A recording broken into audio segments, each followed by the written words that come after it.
তারিখ ১, ১০, ১৯, ২৮ এই তারিখে যাদের জন্ম, মানে হচ্ছে যাদের মূলাঙ্ক ১ বা কিং নাম্বার 1 যাদের জন্ম তারিখ, তো তাদের ২০২৬ সালটা কেমন যাবে, কেমন হতে চলেছে ২০২৬ তাদের জন্য।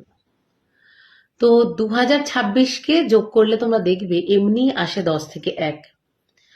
তো অবশ্যই এটা হচ্ছে রাজার বছর, সূর্যের বছর, রবির বছর।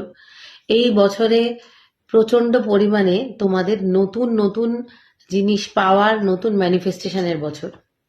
জীবনে অনেক কিছু বদলে যাবে, অনেক নতুন জিনিস শুরু হবে, কারণ এই বছরটা তোমাদের জন্য ভীষণ লাকি একটা বছর। কিন্তু এই লাকিটা আমার ক্যালকুলেশনস অনুযায়ী সব থেকে বেশি লাকি হিসাবটা হচ্ছে 30 থেকে 45 বছরের যাদের বয়স, তাদের জন্য বেশি লাকি। কারণ একটা কথা আমি পরিষ্কার বলি, যে ধরো যারা পড়াশোনা করছো, যারা কলেজে যাচ্ছ, তাদের জীবনের চেঞ্জ এবং সেটাকে অ্যাকসেপ্ট করে নেওয়া, আর যারা পড়াশোনা ছেড়ে দিয়ে চাকরি করছো বা নতুন জায়গায় শিফট করার জন্য চিন্তা করছো, ট্রান্সফারেবল জব যাদের, যারা সরকারি চাকরি করছো, যারা অনেকদিন ধরে অ্যাপ্লাই করছিলে হচ্ছিল না, এই মানুষদের শিফটের মানে প্রবণতা বা এর পসিবিলিটি সব থেকে বেশি।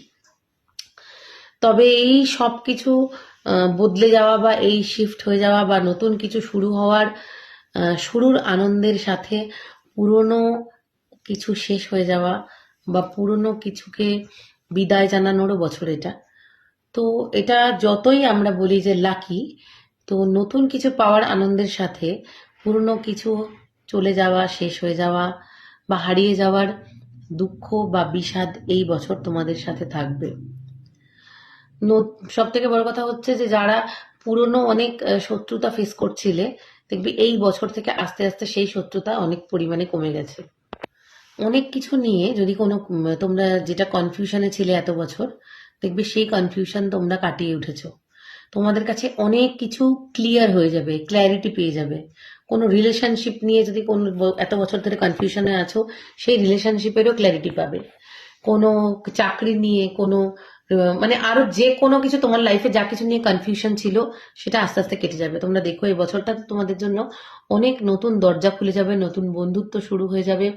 পুরনো শত্রুতা, পুরনো কেউ তোমাকে কন্টিনিউয়াসলি বুলি করছিল বা কোনো নেগেটিভ সিচুয়েশনের মধ্যে অনেক বছর ধরে বা অনেক মাস ধরে তোমরা সাফার করছিলে, সেগুলো আস্তে আস্তে কেটে যাবে। এবং তার সাথে যেটা সব থেকে ভালো হবে তোমাদের জন্য, সেটা হলো যাদের বিয়ের কথা চলছিল এই বছর, সেটাও হওয়ার চান্স আছে। এবং যাদের নতুন বাড়ি নেওয়ার কথা চলছিল, সেইটাও এই বছরে চান্স আছে। সো যাদের যাদের ভিডিওটা ভালো লাগলো তারা কমেন্ট করে জানিও। এবং সারাটা বছর ধরে যখন এই ঘটনাগুলো ঘটবে, তখন অবশ্যই ইউনিভার্সকে থ্যাংক ইউ করো। সবাই ভালো থেকো, আর কোনো লেবার ক্লাস বা কোনো দুঃখী মানুষকে কষ্ট দিও না। টাটা।